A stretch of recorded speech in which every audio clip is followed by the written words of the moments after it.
बिस्मिल्लाहिर्रहमानिर्रहीम। अस्सलाम वालेकुम नाजरीन, आप यूट्यूब चैनल देख रहे हैं। मैं इमरान खान हूँ। नाजरीन, जैसा कि मैंने आपसे पहले अर्ज किया था कि पाकिस्तान बिल्कुल किसी किस्म की बहानेबाजी नहीं करेगा, पाकिस्तान किसी किस्म की रुकावट नहीं डालेगा। जैसा डोनाल्ड ट्रंप कहेंगे वैसा ही पाकिस्तान के फील्ड मार्शल आसिम मुनीर साहब करेंगे, और वही उन्होंने किया। और मैंने आपको यह भी बताया था कि फील्ड मार्शल आसिम मुनीर जो भी करेंगे, हुकूमत उसको ओन करेगी, मौलवी उसको एन इस्लामी और शरई करार देंगे, और पाकिस्तान का मीडिया उसे पाकिस्तान की बहुत बड़ी फतह करार देगा। तो हुआ वही कि डोनाल्ड ट्रंप ने बुलाया और आसिम मुनीर साहब ने लब्बैक कह दिया। ये जो गजा पीस बोर्ड है उसका हिस्सा बनने के लिए डोनाल्ड ट्रंप ने दुनिया भर के ममालिक को लिखा। यानी अब तो वो शायद ही कोई मुल्क बचे हों जिन्हें उन्होंने नहीं लिखा। तो दुनिया भर के जो 62 ममालिक हैं उन्हें भी लिखा, बहुत सारे ऐसे ममालिक जो इस रीजन के अंदर हैं उनको भी लिखा। और जिन ममालिक ने सबसे पहले हामी भर ली कि डोनाल्ड ट्रंप जैसा कहेंगे वैसा हम करेंगे, उनमें एक मुल्क पाकिस्तान भी है। अब जो डोनाल्ड ट्रंप के ये जो पीस बोर्ड का हिस्सा बन चुके हैं ममालिक, उनमें पाकिस्तान, इसराइल, यूएई, मिस्र, मराकश, काजाकिस्तान, उज्बेकिस्तान, बेलारूस, हंगरी, ये ज्यादा ममालिक जो हैं वो रशिया के जो आजाद होने वाले ममालिक हैं, ज्यादा ममालिक वो है। इनके अलावा एक हंगरी है। पाकिस्तान और इसराइल ये दोनों इसका हिस्सा है, जबकि गल्फ कंट्रीज में से वहां पे एक मिस्र है और यूएई इसके अंदर शामिल है। फ्रांस ने, कनाडा ने, जर्मनी ने, रूस ने, चीन ने, सऊदी अरब ने, तुर्की ने, पोलैंड ने, बरतानिया, ऑस्ट्रेलिया, भारत, इन ममालिक ने अभी तक हामी नहीं भरी। और बहुत सारे ममालिक हैं जिन्होंने अभी तक हामी नहीं भरी। तो डोनाल्ड ट्रंप ने कहा और आसिम मुनीर साहब ने कहा जी ओके हो गया, हम आ रहे हैं। अब ये गजा पीस बोर्ड, ये एक्चुअली डोनाल्ड ट्रंप साहब का अपना एक मंसूबा है, और उससे वो ये सोचते हैं कि ये गजा की पट्टी को एक तरक्की याफ्ता इलाके में कन्वर्ट करेंगे। यहां पे बहुत बड़ी बड़ी हाई राइज बनाई जाएंगी, यहां पे जबरदस्त किस्म के बीचेस बनेंगे, यहां पे कमाल किस्म की सयाहत के इलाके बनेंगे, और ये दुनिया का एक बड़ा महंगा प्लॉट है जहां पे वो दुनिया भर के सरमायाकारों को घेर कर ले गए। पैसा भी अपना नहीं लगा रहे, बल्कि जो ममालिक आ रहे हैं उनसे $1 अरब वसूल किया जा रहा है इस मेंबरशिप के बदले में।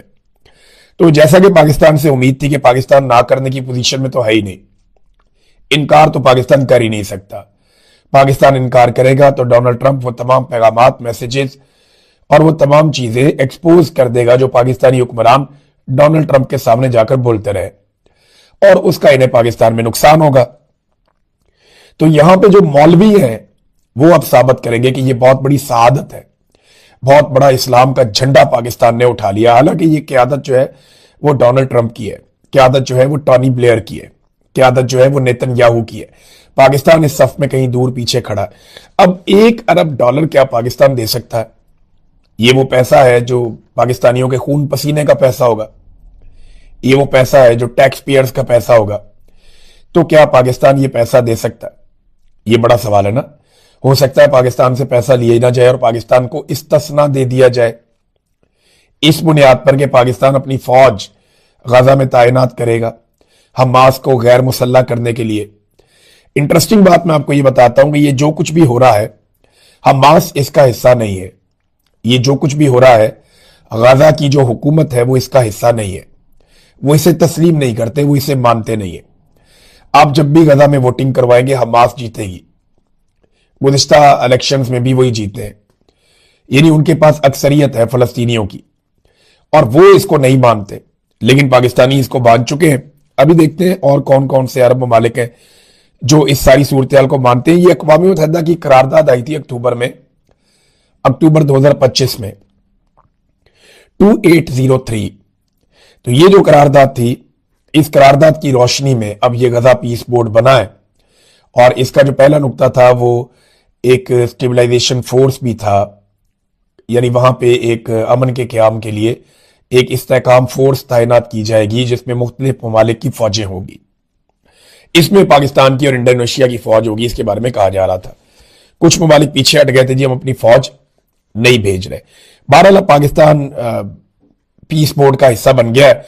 ये जो करारदाद थी ना अक़वाम मुत्तहिदा में, एक बात हम सबको याद रखनी पड़ेगी कि रूस ने और चीन ने इसकी मुकम्मल मुखालफत की थी।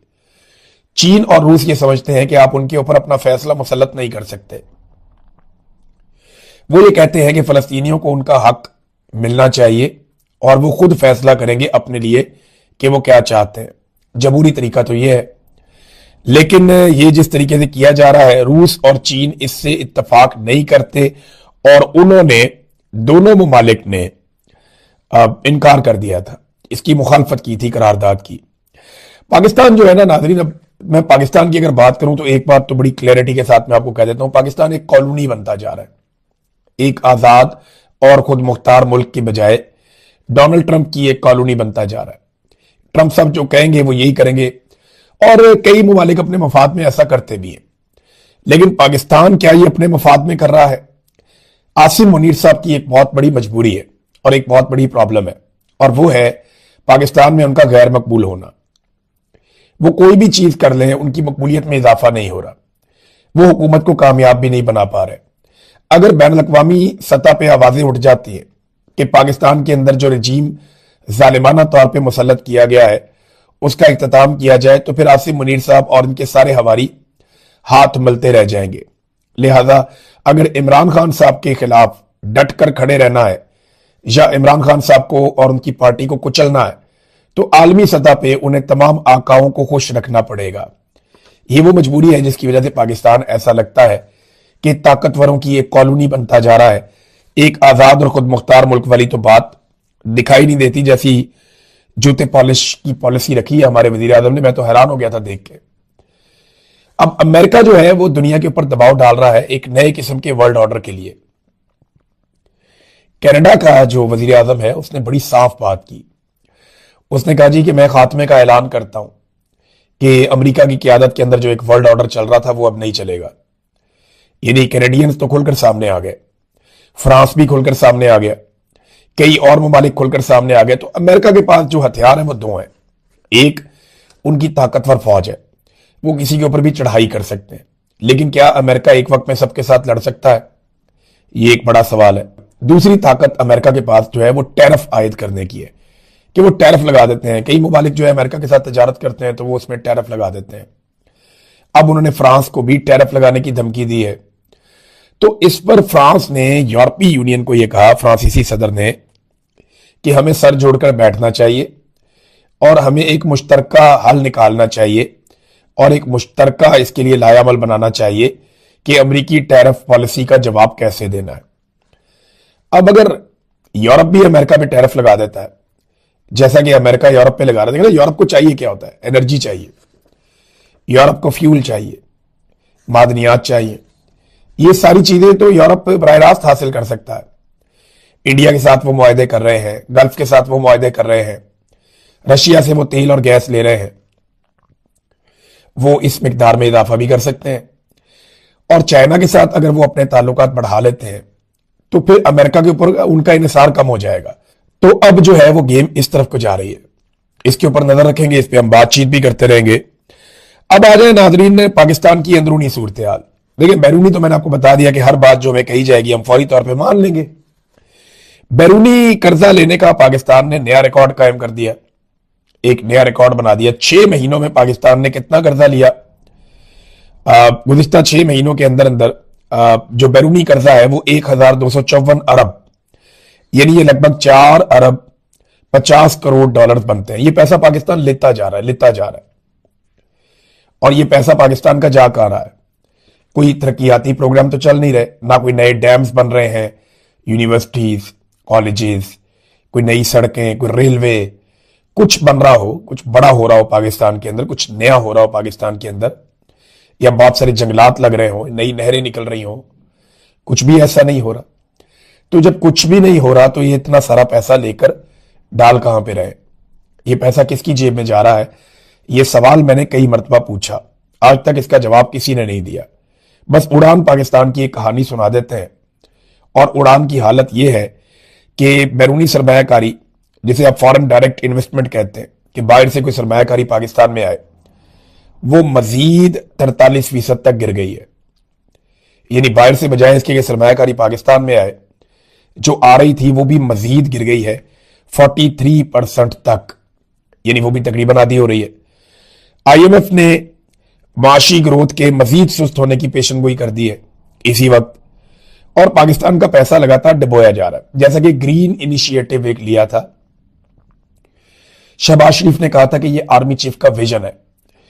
मैंने 2 साल पहले रोला डाल दिया था कि ये मत करना, बर्बादी कर देंगे आप पाकिस्तान की, लेकिन इनकी खोपड़ी में बात घुसती नहीं है। ये दरिया सिंध से नहरें निकालकर चोलिस्तान लेकर जा रहे थे और चोलिस्तान की जमीनों को सैराब करने जा रहे थे। इनका यह कहना था कि उन सहराओं के अंदर ये लहलहाते हुए खेत लगाएंगे, और अब सूरत हाल उसके बिल्कुल बरक्स हो गई है। हालत यह है कि पाकिस्तानियों का पैसा चोलिस्तान की रेत के अंदर इन्होंने अरबों रुपया डबो दिया पाकिस्तानियों का। सजाग की रिसर्च रिपोर्ट के मुताबिक ग्रीन पाकिस्तान का मंसूबा सहराए चोलिस्तान की रेत में डूब रहा है। सबसे बड़ी 2 कंपनियां जिनके पास 50,000 एकड़ जमीन थी, 50,000 एक के पास, 50,000 एक के पास, इनमें से एक फातिमा फर्टिलाइजर, इन्होंने मंसूबा शुरू होने के 2 साल बाद भी प्रोजेक्ट पे काम ही शुरू नहीं किया। जबकि यूनिटी ग्रुप है, वो जनाब मंसूबे से निकलने के लिए हाथ पांव मार रहे हैं। चीनी कंपनी समेत 3 कंपनियां भी